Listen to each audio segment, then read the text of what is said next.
প্রিয় দর্শক, ব্যবসার খবর পেজ থেকে স্বাগত জানাচ্ছি। আমি এম এ কবির। আমি আজকে চলে এসেছি বগুড়াতে। এই বগুড়াতে এমন একটি প্রতিষ্ঠানে আমি এসেছি যেখানকার পোশাক চলে যাচ্ছে সৌদি আরবে, কাতারে। সেখানে বড় বড় শেখরা এই ধরনের পোশাক পরে থাকেন। আর এই পোশাক তৈরির কারিগর হচ্ছেন তুষার ভাই। তুষার ভাইয়ের কাছ থেকে আজকে আমরা শুনবো কিভাবে এই পোশাকটি তৈরি হচ্ছে। তুষার ভাই, আসসালামু আলাইকুম। ওয়ালাইকুম আসসালাম। আচ্ছা, আমরা আজকে আপনার কাছে জানতে চাচ্ছিলাম আপনি যে পোশাকটা তৈরি করেন এটার মূলত নাম কি এবং এটা কারা ব্যবহার করে? আচ্ছা, এটার নাম বিস্ত আবায়া আল খেল্লা। বিভিন্ন দেশে বিভিন্ন নামে এটা পরিচিত। আচ্ছা। আর এটা বিশেষ করে সৌদিতে ইসলাম কান্ট্রি মুসলিমরা, এটা শেখরা, অনেক বড় বড় লোকেরা এই পোশাকটা পরিধান করে। না, এই সেক্টরে আসার একটাই কারণ, আমার ছোটোবেলা থেকে ইচ্ছে ব্যবসা করব। তো এই সেক্টরে যখন আমি আসলাম, দেখলাম, জানলাম যে এটা আসলে নিজেরও এটা তৈরি করার জন্য সম্মানজনক এবং লাভজনক।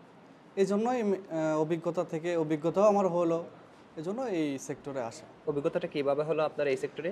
এই সেক্টরের অভিজ্ঞতা হলো, আমি এই সেক্টরে প্রায় 3 বছর থাকছি। এটা আমার শ্বশুর আগে থেকেই করতো, সেই কারখানাটা আমি দেখাশোনা করতাম। আচ্ছা, আর আপনার শ্বশুর কিভাবে এই কাজটা শুরু করলেন?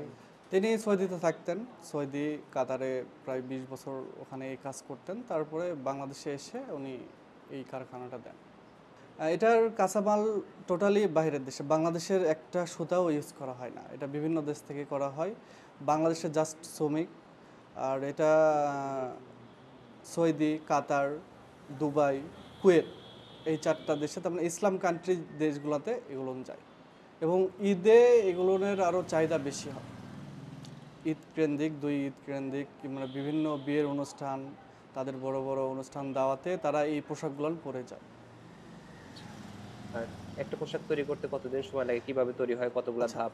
একটা পোশাক তৈরি করতে সময় লাগে 7 দিন, একজনের লাগে 7 দিন। এটা হলো 6টা ধাপে এই পোশাকটা যায়। প্রথমে হেলা, তারপরে দ্বিতীয় স্টেপে তোকতারসিপ, তৃতীয় স্টেপে বুরুজ, চতুর্থ মাকসার, পঞ্চম বরদাগ, ফিনিশিং সিলালা। এটা কমপ্লিট হওয়ার পরে প্যাকেটিং হয়। এই 6টা স্টেপে, প্রত্যেকটা স্টেপে আলাদা আলাদা লোক কাজ করে।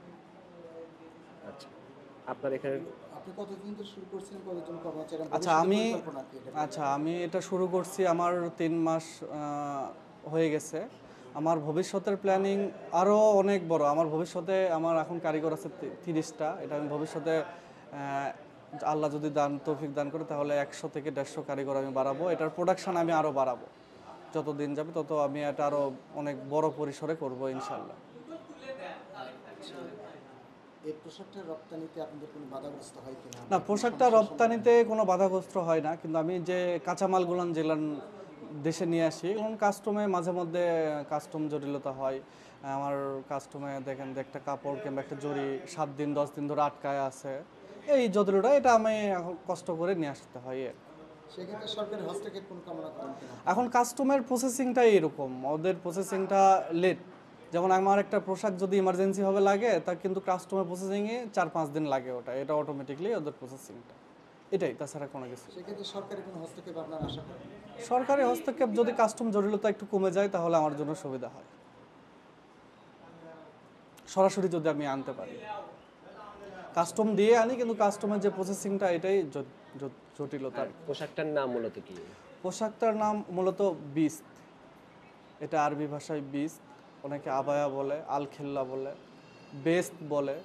এটা বিভিন্ন দেশে বিভিন্ন নাম এটা হয়। এটা সাধারণত কারা ব্যবহার করে? এটা সাধারণত শেখেরা ব্যবহার করে। শেখ, উচ্চ বড় বড় প্রধানমন্ত্রী, কিংবা এদের যে বিভিন্ন ইসলাম মুসলিম কান্ট্রি যে দেশগুলো আছে, তারাই এগুলো ব্যবহার করে। এগুলো কি অকেশনালি ব্যবহার হয় নাকি এমনি নরমালি ব্যবহার? নর্মালিও ব্যবহার করা হয়, অকেশনালি ব্যবহার করা হয়। কোনো অনুষ্ঠান, কোনো যে যতগুলো আছে, তারা কোনো দাওয়াতে গেছে, এই পোশাকটা পরে তারা গেছে, কারণ এই পোশাকটা তারা মনে করে একটা সম্মানের পোশাক।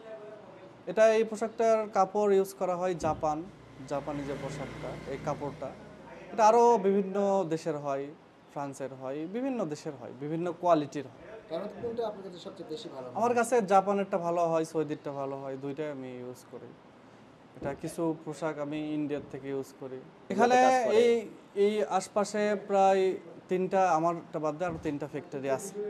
আচ্ছা, এই একটা উদ্যোক্তা, একটা সফল উদ্যোক্তা হলে মেইনলি প্রথম থাকবে আপনার পরিশ্রমী হতে হবে, দ্বিতীয়ত সৎ পরিশ্রমী যদি হয় তাহলে সে যে কোনো উদ্যোক্তায় সে সফলতা আসবে, একটু দেরিতে হলেও। আমি এইটা যখন আসছি তখন আমি কিছুই জানতাম না এই ব্যাপার নিয়ে। আমি অনেক পরিশ্রম করে, অনেক নিজের জানা থেকে, তার মানে অনেক লোকের সাথে কথা বলে, অনেক পরিশ্রম করে আজ এই পর্যায়ে আমি আসছি। না সেটাই, এই যে এতগুলো আইটেম এখানে ইউজ হয়, এই এতগুলো জুড়ি, কত রকমের জুড়ি থাকে, কত রকমের সুতা থাকে, এই জিনিসগুলো চেনা জানা এই সেক্টরে আপনার দীর্ঘ 3 বছরে আপনি হ্যাঁ, জানতে পেরেছেন। হ্যাঁ, এটা থেকে যে আমার অভিজ্ঞতা। এই 3 বছরে আমি যেটা 3 বছরে যে থাকছি, কারখানা পরিচালনা করছি, 3 বছরের অভিজ্ঞতা থেকে আমি আজ এই জায়গায় দাঁড়াইছি। আচ্ছা, এখন কথা হচ্ছে যে শুধু তৈরি করলেই তো হবে না, মানে বাজার কোথায় হ্যাঁ, বিক্রি করতে হবে এটাই সেটা হলো- আপনি কিভাবে এনশিওর করেছেন, যে এটা আমি কিভাবে আপনি বুঝতে পারলেন যে আমি তৈরি করতে পারবো সব, আমি যদি মাসে 30টা উৎপাদন করি বা 50টা উৎপাদন করি, সেটা আপনি বাজার কিভাবে আগে এনশিওর করেছেন যে আপনার প্রোডাক্টটা কিনবে, এটা আপনি কিভাবে এটা search আমার করেছেন? ওখানে বিভিন্ন দোকান আছে, বিভিন্ন দোকানের মালিকের সাথে আমার কথা হয় যে এরকম আমার কাছে পিস আছে, এরকম আপনারা নেবেন কিনা। ছবি পাঠানো হয়? হ্যাঁ, ওদের সাথে কথা হয়, ডিল হয়, পাঠায় দিই। আচ্ছা, টোটালি অনলাইন কেন্দ্রিক। হ্যাঁ, টোটালি অনলাইন কেন্দ্রিক, কোনো ফোনে কথা দিই আর কি এটা বিজনেসটা। এই যে আপনি এত বড় একটা প্রতিষ্ঠান, আপনার স্বপ্ন আছে সামনে আরো 150 শ্রমিক বাড়াবেন, তো আপনার পোশাক বাইরের দেশে রাজাবাসার বা শেখে লোকেরা পড়েছে, সেই দেশে যাওয়ার কোনো আপনার ইচ্ছা পরিকল্পনা হ্যাঁ, আছে? অবশ্যই ইচ্ছা। তার মানে আমাকে তো অনেকেই যাইতে বলে, আমার অনেক মহাজনই যাইতে বলে, আমি যাই না।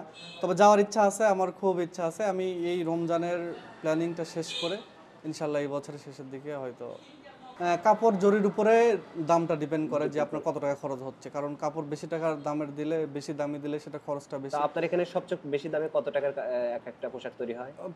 20,000 টাকা। 20,000 টাকা। আচ্ছা, মোটামুটি এগুলোই ওই দেশে গিয়ে কেমন রেটে তারা বিক্রি এটা করে? বিভিন্ন, ওরা আসলে মানে তারা তো লাভ করবেই, তারপরেও মানে তারা কেমন রেটে কিনে? না, এটা আসলে আমি বলতে পারবো না যে ওরা আসলে দোকানে বিভিন্ন, যেমন একটা গেঞ্জি একজনের কাছে 300 টাকায় বিকলো, একজনের কাছে 500 টাকা, এইভাবে বিক্রি হয়। শ্রমিক আছে, অনেক শ্রমিকই আছে আমাদের এখানে, কাজ করে অনেক ভালোই আয় হয়, কন্ট্রিবিউট হয়। তো যারা বেকার যারা আছে তাদেরকে আসলে এই দেশে আসা আপনি কি মনে করছেন? যারা বেকার আছে তাদের জন্য এই পেশায় আসা আমি তো মনে করি লাভজনক। সুন্দর একটা পরিবেশে কাজ করে মাসে 20 থেকে 25,000 হ্যাঁ, এরকম সুন্দর পরিবেশে কাজ করে মাসে আপনার 20,000, 25,000, 15,000 স্যালারি পাওয়া যায়, অনেক সুন্দর। এই কাজটা শিখতে কতদিন সময় লাগবে? শিখতে বেশি দিন সময় লাগে না, মাস দেড়েক। আচ্ছা, ওই যে রাজাবাসাদের বা শেখের পোশাক আপনারা তৈরি করেছেন, আপনাদের পোশাক ওনারা যখন গায়ে দেয় তখন কেমন লাগে? আপনারা বিভিন্ন টেলিভিশনে বা ঈদে দেখতে পান বিভিন্ন সামাজিক যোগাযোগ মাধ্যমে। আমরা যখন টেলিভিশনে দেখি যে এই পোশাকগুলো পরছে তারা, আমরা তো মনে আনন্দই পাই যে আমাদের হাতের পোশাক তারা পরতেছে, যে এই পোশাকগুলো আমরা তৈরি করছি, সেই পোশাকগুলো বাইরে গেছে, আমাদের মনে আনন্দ পাই।